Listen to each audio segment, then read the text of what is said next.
Hello everyone, welcome back to another video. Today I will be trying something a bit different.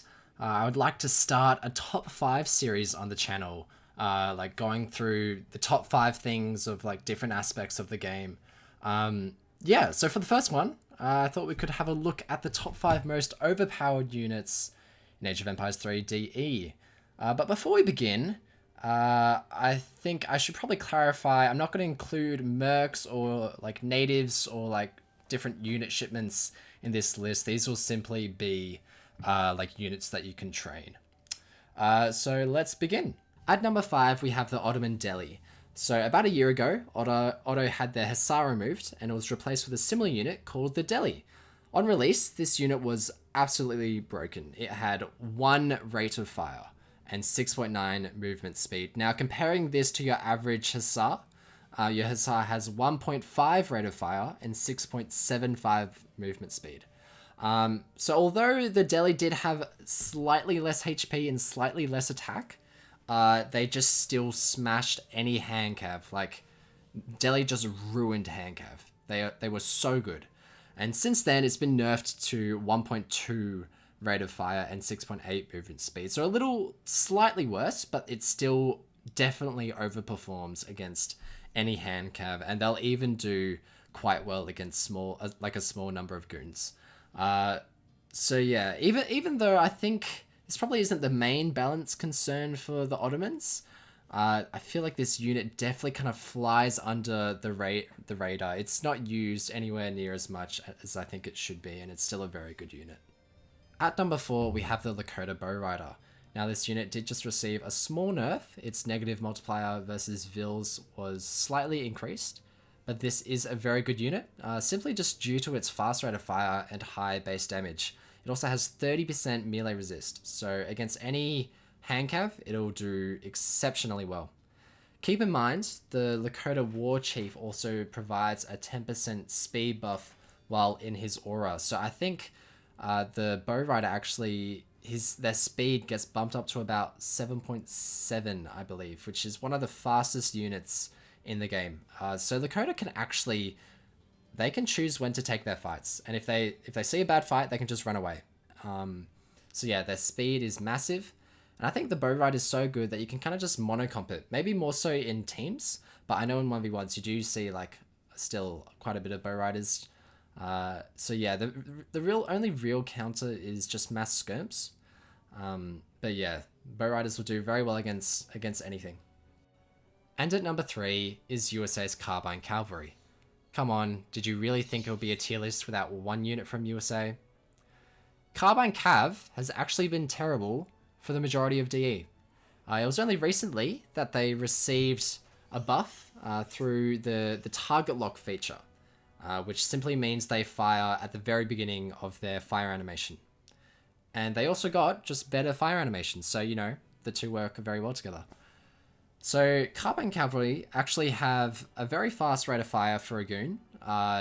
It is 2.25, and they also have 14 range. So normal goon has 3 rate of fire and 12 range, but not Carbine Cav. So this actually means that Carbine Cav will always shoot first because they have more range, and then they're always going to shoot second as well. So they're just going to do so much more damage in such a smaller amount of time. And the unit's actually cheaper as well compared to a normal goon. So normal goon's 90 food, 90 coin, and Carbine Cav is 80 food and 80 coins. So yeah, it performs well against pretty much any unit, mainly hand cav or heavy cav. But yeah, again, only mass skirms will really deal with this unit. But yeah, I think it's kind of made USA, because USA is kind of known for being just solely infantry focused, and it's kind of like grown them into like this powerhouse that can roll with multiple unit comps, and it just makes it really hard to deal with. So yeah, Carbine Cav has kind of enabled that for USA. Very, very scary unit. At number 2, we have the Indian howdah. Although they're probably more popular in team games, we don't often see them in 1v1 supremacy. They are such a good unit, and I'd love to see them quite a bit more. In Age 3, they have probably the best stats for a goon. They have 800 HP, 72 attack, 16 range. So their stats are amazing. They're actually so good that they tend to overkill. So the howdah has so much attack that it actually overkills on units. And what I mean by that is, say you have 4 howdah and there's 2 huss, and if those 4 howdah go to kill 1 huss, obviously it's going to die, but they're going to do so much damage that they should have just split 2 howdah, and killed both huss instead. So that's a little lesson into how to micro goons that tend to overkill. It's like a similar thing to the German war wagon. Yeah, that was a random tangent, but yeah, I hope you know what I mean. Yeah, they're just such good units. I guess they do actually cost quite a bit more, and they do take 6 pops, so, you know, they're a bit housing inefficient. But definitely in team games, if you just monocomp howdah, I think you'll be fine and you'll do very well. So yeah, I think definitely in the hands of like pros, this unit can be very scary because they can just micro so well with it. So yeah, our top 2 spot. Now, before we get to our number 1 spot, I thought we could go over some honorable mentions. So the first one on the list is the Swedish leather cannon. Now, this is probably one of the most frustrating units for me personally to deal with, especially in H2. As it's an H2 cannon. I just feel like these units perform very well, and probably the most efficient way to deal with them in H2 is just to use cav. But, you know, Sweden will always have Karolines, and they have ranged multipliers against cav, so it's just a very good unit comp in H2, just Musk Falk, I guess. And yeah, while your cav are trying to kill the leather cannons are killing your infantry, and the musk are killing your cav. So yeah, it's very hard to deal with, honestly.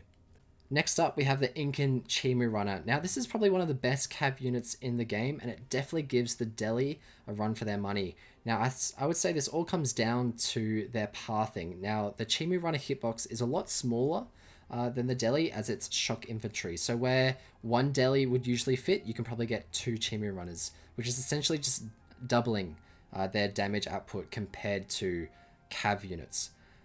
So coupled with Inca's early game eco through the Contra Boom, you can just pump Chimu Runners out. So yeah, I actually think they do very well against Skirm Goon comps as well. You chuck some Jungle Bowmen in there to focus down the goons, and the Chimu just do all the rest. I'd say probably the only main counter is just heavy infantry. Last in our honorable mentions, we have the Haudenosaunee Light Cannon. Now, this unit is kind of like a jack of all trades when it comes to cannons. It performs quite well against infantry, it performs quite well against buildings, and it trades quite well against other coals. And it's the main reason that the Haud Fast Industrial is so good, because it kind of forces your opponent to kind of adjust to what you're doing. You know, you couple that with Musk, you couple that with Forest Prowlers, and you have a very scary unit comp there. Also, Haudenosaunee has some really good H4 shipments with this as well, like 4 light cannons. What a good shipment. So yeah, Haudenosaunee definitely takes the light cannon takes the third on the honorable mentions list. And finally, at our number 1 spot, yep, you guessed it, it's the Ottoman Abe's Gunner. So ever since the Otto rework late last year, this unit has just overperformed simply everywhere. It is such a beast. But what actually happened to make it so strong? So there was a few changes. It got its rate of fire from 3.5 down to 3.